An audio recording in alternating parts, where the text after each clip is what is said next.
everyone, it's V. Welcome back to my channel. In today's video, it's going to be a little bit different. I'm actually going to be reading a book by Florence Scovel Shinn.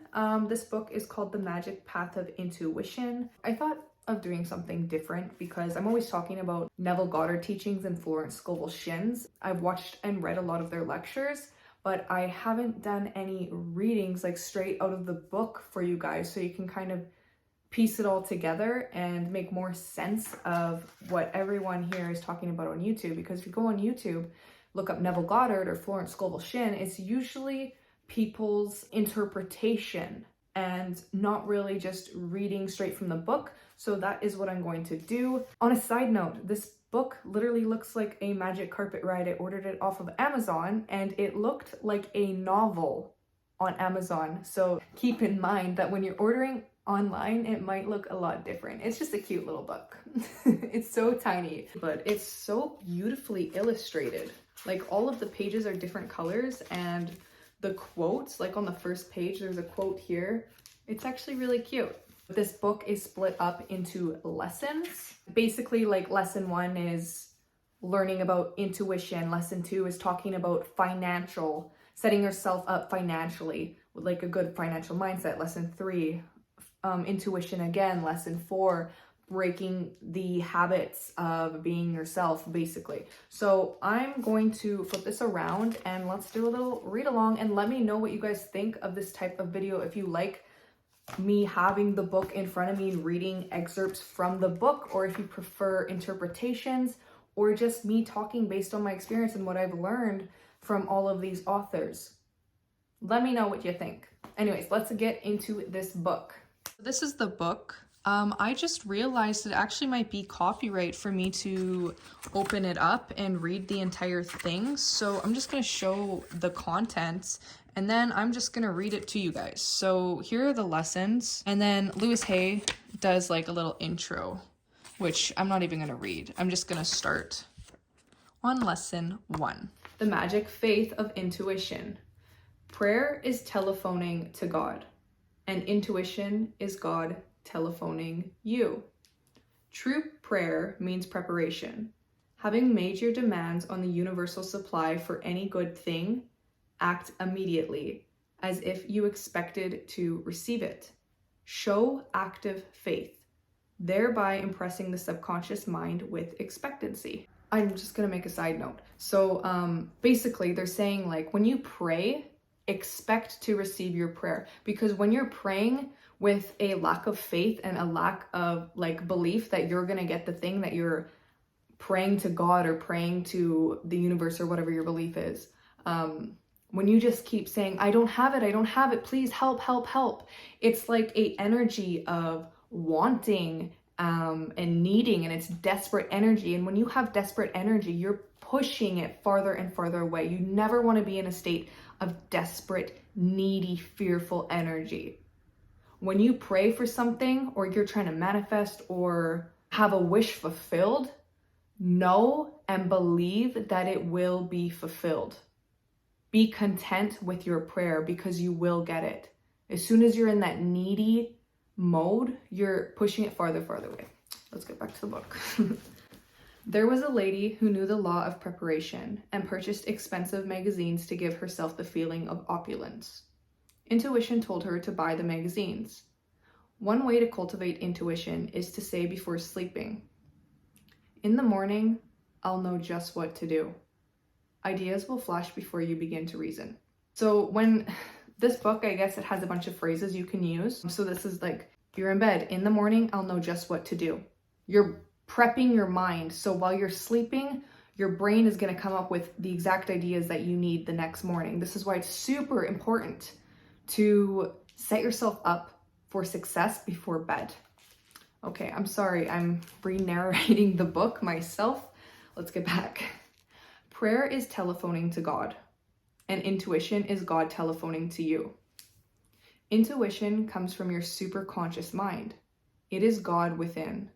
The subconscious is simply power without direction.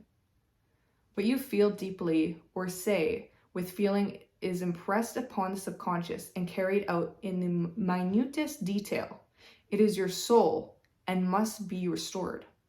Impress the subconscious mind with the perfect ideas of the superconscious mind instead of the doubts and the fears of the conscious mind. Do this by repeating an affirmation. Stand still and see the power within me. Stand still and see the power within me. Through following intuition, you often go for one thing and get another.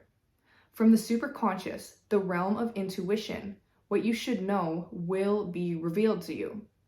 Become very quiet and make affirmations. You have no need for resentment, resistance, fear, worry, all forms of fighting, etc. The situation you resent will be wiped out. Stand still. Keep your poise, and the power within will fight your battle. Side note, yes, I agree with this. Let your mind and within fight the battle. Use the power of your mind to get what you want. Your mind is freaking powerful. Anger and resentment blur vision and often affect eyesight, as well as prevent you from following your intuitive leads. For example, you met a friend on the street and you said gaily, happily, "Aren't we having wonderful weather?" She replied, "Yes, but you were looking rather tired." Then you answered with feeling, making your first false move. "Oh no, I've never felt more rested in my life." Then she replied, "Well, perhaps you look badly because you have such an unbecoming hat." Filled with resentment, you hurried home to look into the mirror to see what was wrong with the hat. You had a pain in the back of your neck, for your attitude of mind has caused congestion there. From this comes the slang expression, "You give me a pain in the neck." You are now ready to contract a cold or something worse. Call on the law of forgiveness at once. Send love and goodwill to your friend and say, "Oh, power above, give me another chance. This time I won't argue. I'll be non-resistant, loving, and kind." I want to point out, this author refers to God, the universe, also the power above. So please just insert your own belief system. If you believe in Jesus Christ, you can use that. If you believe in just your higher self, or just your subconscious mind, or just the universe, or just God, or angels, or whatever your belief system is, make it fit, because it doesn't matter what your belief system is. Affirmation and repetitive thought will reprogram the mind. This is scientific, okay? So we're not getting religious here or anything. This is in regards to affirming and changing your mindset and therefore reprogramming your mind to have a better belief system, a better outcome to life, and therefore your reality will reflect. It's basically like looking through lenses. You have a pair of lenses and it makes you see everything really shitty, and then you trade them in for new ones. And this lens, like these glasses, make you see everything more beautifully and happy. And basically that's all you're doing here, is changing your mindset to see the world in a different way. Okay, back to the book, sorry. I'll be non-resistant, loving, and kind. Now you have neutralized the congestion and the ensuing ills. The next time you meet your friend, you are filled with goodwill, and you really do not care whether she likes your hat or not. You say, "What a lovely day," and she will reply, "How well you look. Where did you get that cute hat?" See, everyone is you pushed out. Change your assumptions about people and be confident in yourself and know that you look good, and you will get compliments back, okay? There is no emotional response to a situation. You have finished with it. Otherwise, you have the same experience over and over again. Poise is the pearl of great price. The game of life is a game of boomerangs. Whatever you send out comes back. Jesus said to do unto others as you would be done by them. You cannot hurt anyone without hurting yourself. All of us are linked by a mysterious magnetic force. What you send out in word or thought against another reacts on yourself. If a person is purely on the mental plane, his comeback or karma takes longer. If you are developed spiritually, it returns very quickly. The more you know, the more you are responsible for. So learn your lessons and be thorough with the long road of experience. Send goodwill to your seeming enemy, and you surround yourself with a great aura of protection. Your enemies are only those of your own household. your subconscious belief. If you hate and resent a situation, you have fastened to it yourself, for you attract what you fear or dislike.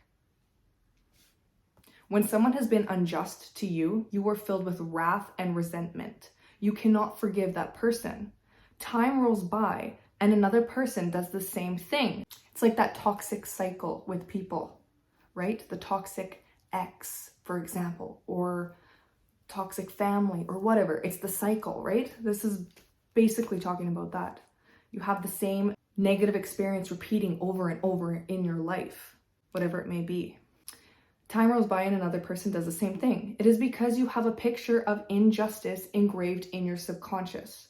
History will repeat itself until you think you are cursed with misfortune and injustice. There is only one way to neutralize it. Be absolutely undisturbed by the injustice and send goodwill to all concerned. Be unmovable with people. Know within yourself how you feel about yourself, and your outer world will reflect that. Affirm, my goodwill is a strong tower around me. My goodwill is a strong tower around me. I now change all enemies into friends, all inharmony into harmony, all injustice into justice. You will be amazed by the working of the law. One of my students brought harmony out of chaos in her business affairs by using the above statement. As the alchemist of old transmuted all base metals into gold, you have the power to change all evil into good. This is a quote, Mark 11:24. Therefore, I tell you, whatever you ask for in prayer, believe that you have received it, and it will be yours. Key phrase, believe that you have received it. Know that it is yours, and it is coming to you, and you will receive it. It will be yours. That's in the frickin' Bible, okay? And that is the end of lesson 1. So that's all I'm gonna read today. There's 10 lessons, so let me know what you guys thought about that. If you guys want me to read through the rest of this book, let me know because I will do so. I also ordered a few other books. I actually don't have a bunch of the books I was talking about, like Neville Goddard, because I have Audible, but sometimes I find it harder to pay attention when you're listening to audiobooks because you're probably going on a walk or exercising or doing something else and you're not fully grasping it. It's nice to listen to, but it's also so nice to have a book and read a book, like sit down and read it because you're really focusing on it and you're really understanding the concept of the book.